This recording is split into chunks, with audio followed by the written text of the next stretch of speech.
আজকে কথা বলবো বর্তমানে বন্যা পরিস্থিতি নিয়ে।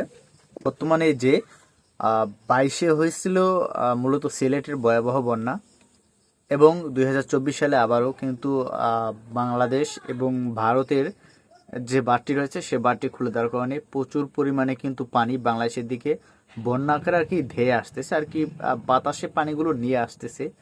কারণ কি, আমাদের দেশ যেটা বাংলাদেশ সেটি কিন্তু একটা নিম্ন দেশ, আর ইন্ডিয়া যথাক্রমে উঁচু দেশ। এই মনে করেন বাংলাদেশ, আর এটা উপরের হাতটা আমার ইন্ডিয়া। যখন এখান থেকে বার্তা ছেড়ে দেওয়া হবে সব পানি কিন্তু বাংলাদেশে আসবে, কখনো বাংলাদেশের পানি কিন্তু ভারতে যাবে না। কারণ আমাদের দেশটা নিচু, তাদের দেশটা উঁচু, উঁচুতে কখনো পানি গড়াবে না, সেটা কিন্তু সবাই জানেন।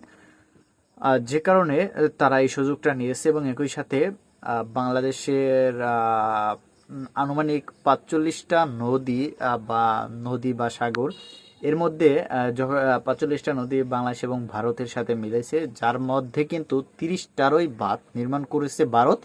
বাংলাদেশ থেকে এখনো কিন্তু বাঁধ কোনো নির্মাণ করা হয়নি, যে কারণে ভারতের যে বাঁধ রয়েছে এবং বাংলাদেশ ও ভারতের যে বাঁধ রয়েছে নদীর, সে বাঁধটি কিন্তু তারা পর্যায়ক্রমে ছেড়ে দেয়। এটা প্রাকৃতিক কোনো দুর্যোগ না, এটা কিন্তু বলতে পারেন মানব সৃষ্ট দুর্যোগ।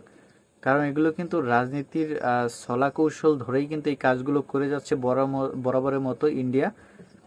শেখ হাসিনার পতন 5 তারিখে হবার পর থেকেই ভারত বিভিন্নভাবে কিন্তু বাংলাদেশের উপরে ক্ষিপ্ত ছিল, এবং একই সাথে সেই সুযোগটাকে কাজে লাগিয়ে বাংলাদেশের দিকে থাকা সেই বাঁধটি, ফারাক্কা বাঁধ সহ আরও বেশ কয়েকটি বাঁধ ছেড়ে দেওয়ার কারণে মূলত বাংলাদেশের আছে এই বন্যা পরিস্থিতি। এখন বাংলাদেশের যে উন্নয়ন করবে সে উন্নয়ন স্থগিত করা উচিত, এই মুহূর্তে স্থগিত করে সর্বপ্রথম যেটি করা উচিত সেটি হলো বাংলাদেশে ও ভারতের যতগুলা নদী মিলিত আছে সবগুলো নদীতে বাংলাদেশের সীমানা বরাবর বাদ দেওয়া। এটা কিন্তু সমস্ত বাংলাদেশে চাচ্ছে। বর্তমানে এই টপিকটি ফেসবুকে বেশ ভাইরাল, কারণ মানুষ কিন্তু উন্নয়নের আগে চায় বাঁচতে। কারণ এবছরে বন্যা এতটাই ভয়াবহ, 1992 সালে একবার কিন্তু বাঁধটি ছেড়ে দেওয়ার পরে বিশাল বন্যা হয়েছিল, সে বাঁধটি আবারও কিন্তু ভারত ছেড়ে দিয়েছে। কেন আমরা তাদের কাছে কেন ঋণী থাকবো? এটাই হলো একমাত্র প্রশ্ন, যে বাংলাদেশ যেহেতু একটি উন্নয়নশীল দেশের দিকে এগিয়ে যাচ্ছে, সেক্ষেত্রে এটি কিন্তু সর্বপ্রথম আমাদের কিন্তু চোখে রাখা উচিত, যে কারণে সর্বপ্রথম বাঁধটি তৈরি করা উচিত।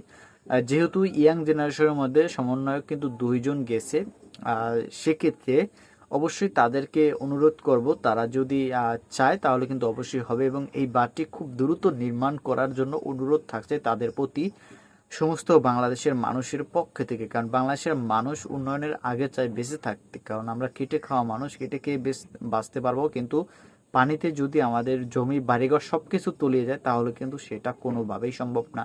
তাই সবাইকে অনুরোধ করব যে আপনারা অবশ্যই আগে বাঁধটি নির্মাণ করুন।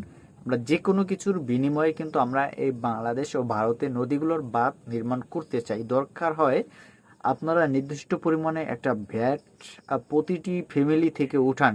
বাংলাদেশের মানুষ 20 কোটি, 1 টাকা করে দিলে হয় 20 কোটি টাকা, এবং সেক্ষেত্রে যদি 50 টাকা করে দেয়, বুঝতে পারছেন কি পরিমাণ অ্যামাউন্ট। 10 টাকা করে দিলে কোথায় গিয়ে দাঁড়ায়, বাদ কিন্তু আমাদের হয়ে যায়। সে কারণে কিন্তু একটা রাষ্ট্র চাইলে সবই পারে, এবং যেহেতু পারে সেজন্য কিন্তু এটাও তাদের প্রতি অনুরোধ থাকবে যত দ্রুত সম্ভব এই বাংলাদেশ ও ভারতের যে বাঁধগুলো রয়েছে সেগুলো বাংলাদেশেও নির্মাণ করা।